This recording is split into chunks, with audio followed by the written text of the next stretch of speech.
میری والدہ بیمار تھی تو وہ پریشان ہوتی تھی. اس نے نا موٹر سائیکل پہ نا ہارن بڑا سخت لگایا ہوا تھا, تو ہارن بجاتا تو اماں جی کو تکلیف ہوتی. ایک دو دفعہ اسے کہا تو لیکن وہ اکلوتا بیٹا تھا, ماں باپ کا بات نہیں مانتا تھا, بلکہ بحث ہوتی تھی, لڑائی ہوتی تھی. خاموش ہو گئے لوگ, بہت سارے لوگ پریشان تھے. پھر ایک دن وہ گزرا, 2 دن گزرا, 4 دن گزرا تو اب ٹھیک تھا. تو اماں جی مجھے کہنے لگی, انہوں نے پوچھا کی ہویا سو, یہ بھی مسئلہ ہوتا ہے نا. میں نے نا مسجد میں اونچا نہیں ہنستے دی, میں نے اس کو نا کھڑا کر لیا. میں نے کہا بھائی خیر ہے. تو کہنے لگا میرے گھر میں بیٹی پیدا ہوئی ہے. تو میری اماں نے کہا سیاڑا بن جا, جڑے باپ ہو جان وہ انہی حرکتاں نہیں کرتے. بندہ اگر پہچان جائے نا کہ میں کیا ہوں اور مجھے سمجھنا چاہیے کہ میں کیا ہوں, وہ کبھی اپنے معاملات کو دیکھے نا.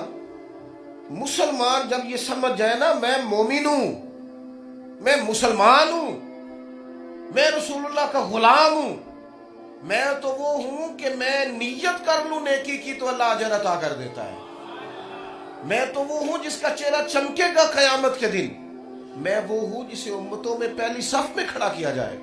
میں وہ ہوں جو رسول پاک کا ماننے والا ہے, جس کے پاس کتاب اللہ ہے. ہمیں اس بات کو سمجھنا ہے. بس بات کو سمیٹتا ہوں. نبی اکرم صلی اللہ تعالی علیہ وسلم معراج سے واپس آئے. جو گفتگو ہوتی ہے, دلائل ہوتے ہیں, بات چیت ہوتی ہے, وہ کلمہ پڑھنے سے پہلے ہوتی ہے. کلمہ پڑھنے کے بعد غلامی ہوتی ہے. اس کے بعد پھر یہ نہیں ہوتی کہ کوئی صدر صاحب یہ کہے کہ علماء ذرا مل کے بیٹھے تو معاذ اللہ سود میں سے کوئی گنجائش نکالے. ذرا بیٹھو مل کے اور پتہ کرو کہ فلاں چیز کے بغیر. پھر غلامی ہوتی ہے, پھر بحث, پھر اس میں گنجائشیں نہیں ڈھونڈی جاتی. پھر اللہ کا حلال کردہ حلال ہے اور حرام کردہ حرام ہے.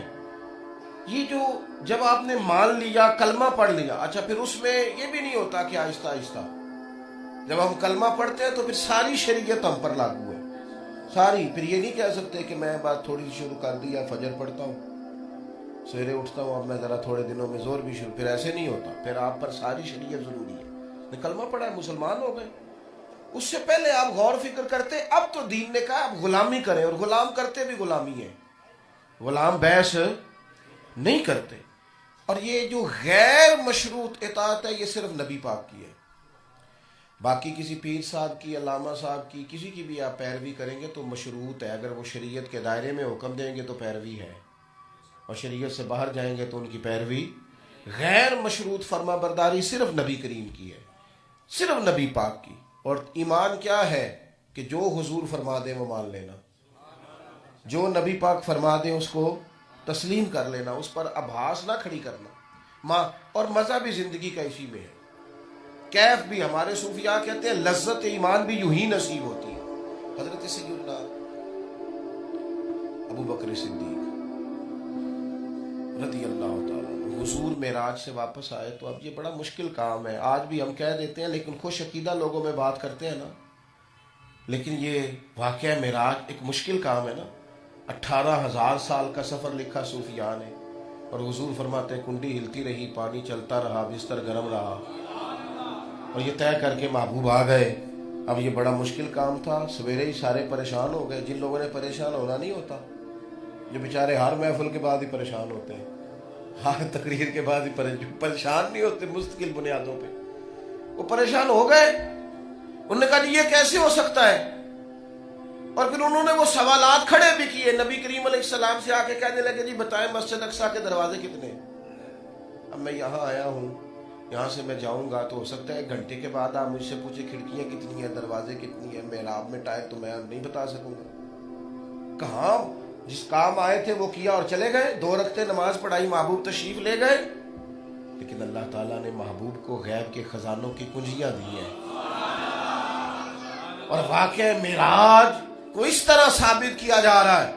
حضور فرماتے انہوں نے مجھ سے پوچھا کہ بتائیے مسجد اقصیٰ میں کھڑکیاں کتنی, مینارے کتنے, دروازے کتنے, انداز کیا. تو محبوب فرماتے رب کریم نے نا مسجد اقصیٰ کو اٹھا کے میرے سامنے رکھ دیا. میں دیکھتا جاتا تھا اور بتاتا جاتا تھا, دیکھتا جاتا تھا اور بتاتا جاتا. شان اللہ. اب لوگ بڑے پریشان تھے. ایک نے جا کے حضرت صدیق اکبر سے بھی کہا غلامی مزیدار کرنی چاہیے، نکمی شکمی نہیں کرنی چاہیے. مرید ہو کے بھی بندہ مرید نہیں، شاگرد ہو کے بھی بندہ شاگرد، کسی جماعت میں ہو کے بھی اس جماعت میں، کچی پکی باتیں ہیں. اس سے اپنا بھی مزہ خراب ہوتا ہے، سامنے والے کا. لطف یہ ہے کہ جب آپ نے مان لیا تو پھر مان لیا. سانو قید سجن دا گہنا ہے، وہ جینج رکھے پھر اونج رہنا ہے، ختم ہو گئی بات. حضرت جناب صدیق اکبر رضی اللہ تعالیٰ عنہ سے کسی نے جا کے کہا کہ ابو بکر صدیق ایک بات بتائیے. پوچھیے. کہنے لگے اگر کوئی شخص کہے کہ میں رات کے مختصر سے حصے میں گیا ہوں اور زمین و آسمان دیکھا ہے ہوں، جنت دوزخ دیکھا ہے ہوں، سارا کچھ میں ہوں، 18,000 سال کا گویا سفر ہے، آپ مانتے ہیں؟ ابو بکر صدیق کہنے لگے ماننے والی بات ہی نہیں، کیسے مانے؟